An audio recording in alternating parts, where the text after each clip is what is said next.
YCP machine Mangalagiri వ్యూహం ఏంటి? 2019 తరహాలో మరోసారి వైసీపీ జెండా ఎగరవేసేందుకు ఎలాంటి ప్రయత్నాలు చేస్తోంది?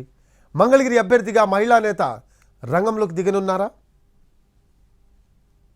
అసెంబ్లీ ఎన్నికలకు సమయం సమీపిస్తుండటంతో అభ్యర్థుల ఎంపికపై కసరత్తును తీవ్రతరం చేసింది వైసీపీ హైకమాండ్.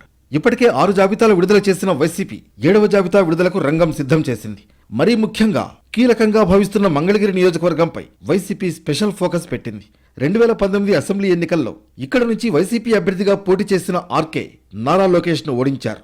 దీంతో ఈసారి కూడా ఆ నియోజకవర్గాన్ని తమ ఖాతాలో వేసుకోవాలని వైసీపీ కసరత్తు చేస్తోంది. మారుతున్న రాజకీయ పరిణామాల్లో మంగళగిరి నియోజకవర్గ అభ్యర్థిగా కొత్త పేరు తెరపైకొస్తున్నట్లు వైసీపీ వర్గాల్లో చర్చ మొదలైంది. మంగళగిరి నియోజకవర్గం ఇన్ఛార్జిగా గంజి చిరంజీవి పేరును కొంతకాలం క్రితం ప్రకటించింది వైసీపీ. మళ్లీ ఈ నియోజకవర్గం నుంచి నారా లోకేష్ పోటీ చేయడం ఖరారు కావడంతో వ్యూహం మార్చే పనిలో వైసీపీ నిమగ్నమైనట్లు తెలుస్తోంది. ఇక్కడ నుంచి మహిళకు అవకాశం ఇవ్వాలన్న ఆలోచన వైసీపీ పెద్దలు చేస్తున్నట్లు చర్చ జరుగుతోంది. చేనేత సామాజిక వర్గానికి చెందిన మహిళను మంగళగిరి నుంచి పోటీ చేస్తే గెలుపు ఖాయమని వైసీపీ లెక్కలు వేస్తున్నట్లు సమాచారం. మంగళగిరి నుంచి ఎమ్మెల్సీ హనుమంతరావు కోడలు లావణ్య పేరును తాజాగా వైసీపీ పరిశీలిస్తోందట. బుధవారం తాడేపల్లిలో మంగళగిరి నియోజకవర్గ నేతలు గంజి చిరంజీవి, మాజీ ఎమ్మెల్యే కమలతో తాజా రాజకీయ సమీకరణాలను వైసీపీ పెద్దలు చర్చించినట్లు తెలుస్తోంది.